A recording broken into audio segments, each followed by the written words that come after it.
Você está ouvindo o podcast do Economia Mainstream.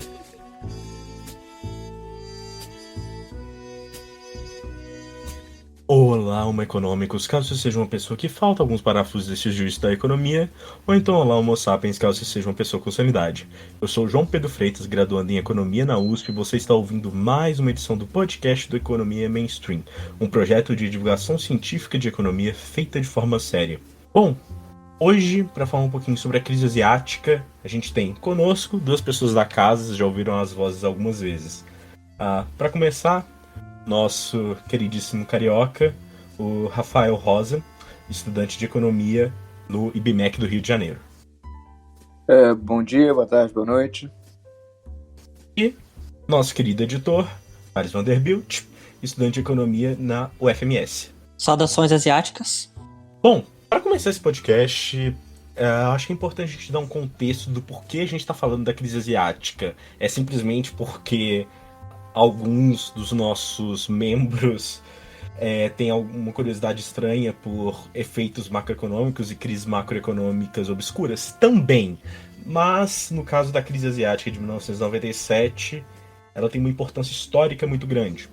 Ela está extremamente relacionada com a crise financeira russa de 1998, que a gente já cobriu no episódio de número 16, e também teve efeitos muito relevantes aqui no Brasil, levando a desdobramentos, inclusive, ali durante o governo FHC, e que acabaram afetando a eleição, enfim, ali em 2002, e a avaliação do segundo mandato do governo FHC.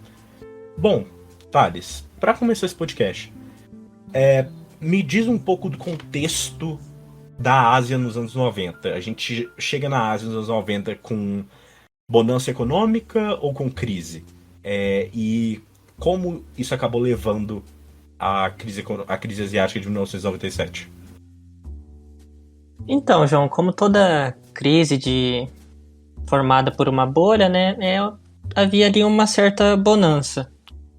Isso acontecia principalmente pelo fato desses países do Sudeste Asiático serem democracias, né, terem recém aberto o seu capital para o mundo. Isso sem nem citar a China, né, que também estava passando por um período de abertura comercial. Então era um período ali que eles estavam fazendo a transição econômica. E havia muito espaço para prosperar economicamente falando, politicamente e até em fatores democráticos. Então esses países, Indonésia, Tailândia, Filipinas, estavam passando por bons resultados macroeconômicos. E aqui com bons resultados macroeconômicos eu quero dizer aquele que o povo conhece mesmo, PIB, crescimento de salário, esse tipo de coisa. Isso fazia o olho do leigo sobre a economia brilhar. Ele via o Sudeste Asiático como futuro, como de fato acabou sendo, né? A gente vê aí a Coreia, o Japão, tudo, eles estão na fronteira da tecnologia, né? Mas nos anos 90 isso era mais forte ainda porque tinha a crença de que Indonésia, Tailândia e Filipinas também entrariam nesse balaio. E como eu já disse anteriormente, muitos desses países eram repúblicas recém-formadas. Então essa bonança econômica acabou sendo muito importante para a formação institucional desses países, justamente para dar uma segurança econômica.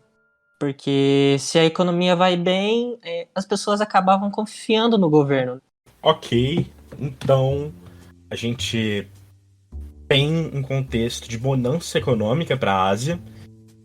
Existia-se uma crença de que o Sudeste Asiático, isso não só hoje a Coreia, mas também Tailândia, Indonésia, enfim, iriam se tornar gigantes na economia mundial, e a grande importância de se ter um bom cenário macroeconômico era principalmente para dar legitimidade às repúblicas, tanto democráticas quanto não democráticas, recém-estabelecidas na região. Beleza. Então, a gente tem um contexto de grande parte do Sudeste Asiático, me corrija se eu estiver errado, entre uma conciliação de liberdade econômica, em alguma medida de, enfim, instituições de mercado operando, mas com falta de liberdade política. É isso? Exatamente, como no caso da Tailândia, eu acho que é a melhor representação disso, em que ela passou por um golpe militar em 1992 mais ou menos como aconteceu em 1964 mesmo aqui no Brasil. E também tinha a Indonésia, que era governada há quase 40 anos pelo mesmo cara. Então, esses resultados macroeconômicos positivos eram extremamente necessários para a manutenção da ordem no país. Bom, ok. A gente já entendeu o contexto em que o Sudeste Asiático se encontrava, no contexto de bonança econômica. Mas, Rafael, o que vai dar errado pra gente estar fazendo um podcast aqui sobre a crise asiática de 1997? Olha, não seria de jeito nenhum equivocado atribuir a desvalorização das moedas locais o motivo pelo qual o mundo entrou em crise. No entanto, pode-se dizer sim que esta é uma meia-verdade. Max desvalorizações acontecem com alguma regularidade pelo mundo, aconteceu no Brasil em 79 e 83, foi traumático por causa das indexações a que estávamos sujeitos naquela oportunidade, mas o que fez com que esses processos fossem tão traumáticos na Ásia foi a então incipiência dos sistemas financeiros daqueles países, não apenas da Tailândia, onde tudo se iniciou, como nos outros países para onde a crise se espalhou.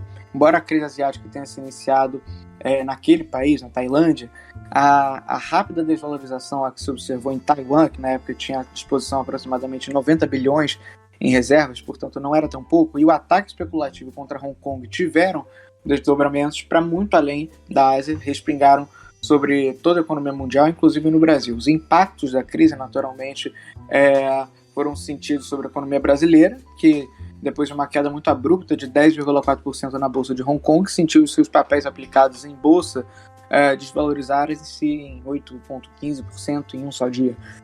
Foi dessa catástrofe que derivou o pedido de ajuda ao fundo aqui no Brasil, que por sua vez emprestou 40 bilhões de dólares ao governo. Apesar das críticas de que foi alvo o governo do Fernando Henrique na ocasião, os empréstimos foram fundamentais para que nós passássemos por esse processo. As décadas de crescimento que antecederam a crise em 1997 foram muito rapidamente substituídas pelo colapso desse modelo de desenvolvimento com base em câmbio fixo e expansão fiscal, não dá para negar, são fatos. Filipinas, Malásia, Indonésia, todos eles foram forçados a renunciar à defesa de sua moeda naquilo que se acreditava ser apenas uma correção de mercado, como aconteceu no Brasil na virada de 98 para 99, quando inclusive o Gustavo Franco deixou o Banco Central para que em seu lugar entrasse o Chico Lopes e posteriormente o Armínio Fraga. A reversão do fluxo de capitais resultou não apenas na liquidação de ativos sobrevalorizados, o que deu início a um ciclo vicioso, como na deterioração da qualidade dos ativos dos bancos, que levou à intervenção de vários outros bancos, liquidações de outros tantos. Aconteceu a mesma coisa aqui no Brasil, não teria sido diferente em outros lugares. A queda no fluxo total de capitais, privado e oficial, em 97 foi de 12%. Tanto passou de 231 bilhões de dólares para 203 bilhões em decorrência dos programas de ajuda às economias asiáticas. Foi ali o pontapé inicial de uma sucessão de crises, primeiro a asiática, depois a russa. Não sei se é exagero ou não dizer que foi uma crise brasileira em 1999, porque mais na verdade foi uma mudança de regime cambial, mas dela se desencadeou também um problema na Argentina, que mudou seu regime cambial. Na época a economia era dolarizada, entre 1991 e 2001 tiveram que mudar esse troço. Foi um período de muitas mudanças e o FMI trabalhou bastante naquele trecho histórico a respeito do qual tenho certeza que o Thales conhece muito melhor do que eu. Bom, então só para recapitular para o nosso ouvinte, você teve uma grande desvalorização cambial nesse período, mas a gente não pode apontar somente isso como causa da crise asiática. Essa desvalorização cambial acabou levando a efeitos extremamente dramáticos nas economias do Sudeste Asiático, principalmente por conta da fragilidade dos sistemas financeiros nacionais daquelas economias. O que acabou levando ao efeito em cascata. Você teve uma diminuição no fluxo de capitais, e isso acabou levando a crise russa de 1998, que a gente já cobriu, como já foi mencionado, também a crise cambial que a gente enfrentou no final dos anos 90 e que também acabou levando a crise argentina ali em 2001. É isso, Rafael?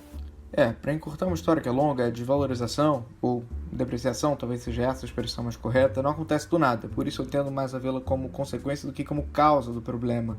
Por que as moedas locais se desvalorizaram tanto? Talvez seja essa a pergunta. Resposta: porque a expectativa de depreciação era muito forte. A dinâmica pela qual os mercados cambiais se organizam é, acima de tudo, disciplinada pelo que eu espero do dia de amanhã. Se os agentes acham que a moeda vai perder valor no futuro, ela vai desvalorizar hoje. O governo consegue defender sua moeda tanto quanto suas reservas lhe permitirem, mas, no fundo, o câmbio fixo só teve de ser abandonado por causa dos riscos que o país oferecia aos investidores que mantinham ativos cotados naquelas moedas em suas carteiras. Fossem aquelas economias um pouco menos instáveis do que eram naquela oportunidade, talvez nós não estivéssemos aqui fazendo um podcast sobre a crise asiática de 1997. Mas de que vale um si, além de nada? Só lembrando para o nosso ouvinte a diferença entre entre regimes cambiais. Câmbio fixo, resumo do resumo, o Banco Central, ele coloca um valor por câmbio e ele garante que esse valor vai ser mantido por meio, enfim, dos gastos das reservas e tudo. O câmbio flutuante, o valor da moeda, ele é determinado de acordo com os fluxos de capitais, enfim, as dinâmicas de mercado. O resumo do resumo, para caso o ouvinte nunca tenha ouvido falar desses termos. Certo. Um é o câmbio fixado pelo governo, outro pelo mercado. Em resumo, exatamente. Só antes de continuar o podcast, na verdade eu fiquei com uma dúvida, acho que até o ouvinte pode ter ficado também. Então, pelo que o Rafael disse, eu entendi que o câmbio fixo, na verdade, ele não foi a causa do problema, né? Ele foi mais um sintoma lateral do que estava acontecendo? É isso? Pois é. Primeiro, a lição de vida. Câmbio não é fator de desenvolvimento. É importante que isso fique claro desde já. Nenhum país se desenvolveu mais do que outro na história por causa do câmbio. A troca de regime cambial também nunca determinou o futuro de país nenhum. A estabilidade, sim. O império da lei, o respeito aos contratos, a escolaridade, responsabilidade fiscal, produtividade, instituições, abertura. Essas são as coisas que ajudam com que o país se desenvolva. São os famosos vetores do desenvolvimento. O câmbio não entra nessa história. Assim como aconteceu nas crises russa e brasileira, o câmbio administrado foi sim fator essencial para que houvesse crise, mas não era condição suficiente de jeito algum. Em benefício do combate à inflação, o governo brasileiro manteve um câmbio sobrevalorizado por 4 anos e nós não apenas estabilizamos o sistema de preços, como crescemos mais do que todas as economias latino-americanas da época. O que aconteceu na Tailândia, ao meu juízo, foi uma barbeiragem de proporções dilmescas. O mercado creditício, quando sobreaquecido pela omissão do governo, passou a demandar mais poupança externa e dali se seguiu aquele filme velho, triste, do déficit em conta corrente, financiado por dívida em moedas estrangeiras, já que não se pode financiar esse troço com expansão de base monetária ou título do governo, dá um problema no balanço, ninguém mais acredita no instrumento emitido. O ponto é, tratar o drama asiático como uma crise cambial desloca o eixo do debate para o que menos importa. O correto é tratar a crise asiática como uma crise no balanço de pagamentos. Assim, a causa pela qual a crise aconteceu deixa de ser o câmbio e passa a ser a mudança de percepção dos agentes sobre a moeda corrente. A pergunta é por que a moeda local passou a queimar no bolso dos players? Em 2 palavras, dívida externa. Câmbio fixo, hein? Então havia ali um descompasso entre a política monetária e o regime de câmbio, é isso? Mas entre a política fiscal e a política de câmbio. Mas a política monetária acaba sendo influenciada. O câmbio, ele é quem exerce esse papel de ancoragem, ok? Durante o período de câmbio fixo. Quando inverte o câmbio, ele passa a ser flutuante, a oscilar de acordo com a oferta e demanda no mercado. Quem faz a ancoragem é a política monetária, através de taxa de juros, regime de metas, como é no caso brasileiro.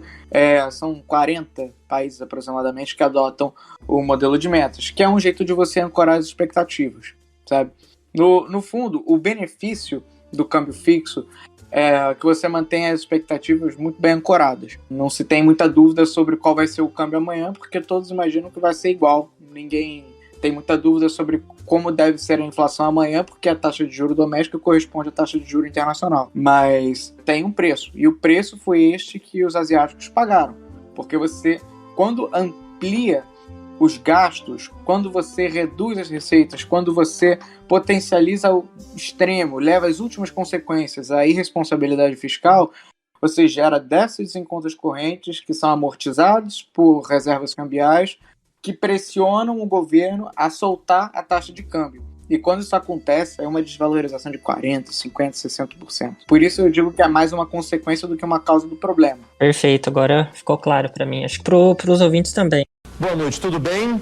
Nós vamos começar com a reação do governo brasileiro à crise. Há 11 dias da eleição, o presidente Fernando Henrique adverte o país que vai tomar medidas duras. Pela primeira vez, admite aumentar impostos e recorrer ao Fundo Monetário Internacional.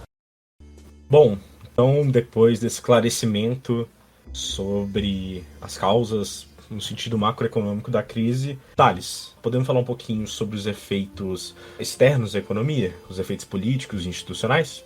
Então, para os efeitos externos da economia, também foi catastrófico, né, para dizer o mínimo, porque muitos desses países perderam solidez institucional, perderam confiança na classe política, e alguns desses países passaram até a ser democracias, né, olhando pelo lado bom. Os exemplos mais emblemáticos aqui que a gente pode citar talvez seja a renúncia de Suharto, ou Suharto, que governou com mãos de ferro a Indonésia por quase 40 anos, exatos 31 anos no poder, e devido à crise asiática teve de renunciar devido ao desgaste político por ela causado e tudo mais. E também a renúncia do primeiro-ministro tailandês, né, que foi o lugar de origem da crise. Também o desgaste e a renúncia do primeiro-ministro malaio Mahathir bin Mohamad, que, aliás, era muito, muito, muito popular e viu sua popularidade ser derretida pelos maus resultados econômicos. Então, a gente vê por aí como uma crise, né, resultado de uma bolha de inúmeras irresponsabilidades pode afetar, sim, o governo e a vida média da população. Inclusive, o período se notabilizou por radicalizações em células terroristas. Havia células radicais nesses países totalmente anti-ocidente. Essas células falavam que a culpa da crise não era do governo ou da má condição da política monetária, e sim uma conspiração entre FMI, Estados Unidos e até mesmo o George Soros. Então, era uma coisa bizarra que estava acontecendo. Esses radicais, eles passaram a inventar teorias da conspiração para rejeitar a hipótese de que o próprio país havia sido culpado pelo seu próprio fracasso. Inclusive, foi nessa época também que movimentos separatistas surgiram. O mais famoso é Timor-Leste, que conseguiu a independência da Indonésia após 24 anos de ocupação, no ano de 1999. Então, acabou que a crise asiática serviu também de pontapé para mudanças de condução de política monetária, mas também de novas formas de se pensar a política na Ásia. Além disso, também ocorreu um certo fenômeno interessante na dinâmica entre China e Sudeste Asiático, que apesar da China não ter sido tão afetada assim pela crise, ela foi sim afetada e teve a famosa rede do bambu enfraquecida. A rede do bambu, ela nada mais é do que uma efetuação de negócios baseada na palavra e na confiança mútua. Isso pode até parecer estranho pra gente aqui no Ocidente, porque a gente redige negócios através de contratos e tem que ser tudo assinado, positivado e uma burocracia enorme, mas lá não era bem desse jeito. Os países do Sudeste Asiático viam a China como um grande irmão mais velho, porque a China teve muitos emigrantes, né, que saíram de lá por perseguições políticas ou qualquer que seja o motivo no século XVII e acabou indo para esses lugares, Tailândia, Indonésia, Malásia e tudo mais. Então esses países viam os chineses como seus antepassados, como membros de sua família. Isso tem uma influência confucionista, em que prega o respeito aos pais e os mais velhos, os antepassados. Era quase que uma virtude você privilegiar o comércio com um chinês do que com um ocidental. Afinal, você estaria privilegiando o antepassado seu na hora de fazer negócios. Para além disso, partindo mais para a vida pessoal, a gente pode ressaltar que, como em toda crise financeira e de mercado, acaba que a gente perde muitas vidas para o suicídio. A gente tem as estimativas mais negativas que somam cerca de 10 mil pessoas mortas no Japão, Coreia do Sul e Hong Kong, que após saberem do choque das bolsas e da perda de suas fortunas, acabaram por optar pelo suicídio. Então, a gente teve consequências em diversos âmbitos, tanto pessoais, quanto políticos, quanto institucionais. Como quase qualquer crise, levou a instabilidade institucional, crescimento de movimentos radicais e, enfim, também o fenômeno da rede do bambu, que eu acho que vale um episódio pra gente falar um pouquinho mais sobre ela.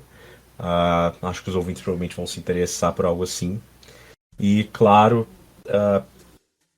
as perdas de diversas vidas, enfim, que infelizmente marcam grandes crises também. Bom, eu acho que é isso. É um podcast um pouquinho mais curto dessa vez, mas recheado de informação. Rafael, Thales, vocês têm alguma consideração final? Eu quero pedir desculpas se importunei o ouvinte com o excesso de macroeconomia. Mas... A gente perdoa, né? A gente perdoa. Pra agradecer aos dois, vocês são brilhantes. Às vezes eu me perco nos meus pensamentos, são bem embaralhados e vocês me controlam um pouco, que é ótimo. Então, agradeço aos dois e aos ouvintes que ficaram com a gente até aqui. Gostaria de agradecer também aos ouvintes que ficaram aqui e aguentaram um pouco de história no podcast que é feito para ser de economia, mas é isso aí. E tamo junto pro próximo. Até. Bom, é isso. Muito obrigado, Rafael, Thales. É sempre ótimo colaborar com vocês. E muito obrigado, principalmente a você, ouvinte, que nos acompanhou até aqui. Lembre-se de seguir o Economia Mainstream nas redes sociais, no Twitter, no Instagram e também acompanhar o nosso site. Caso você queira contribuir com a Economia Mainstream, que é um projeto de caráter estritamente voluntário, você pode doar para a gente pelo Pix, pelo economiamainstream@gmail.com ou então pelo apoia.se/economiamainstream. É isso, meu caro ouvinte. Muito obrigado e até o próximo episódio.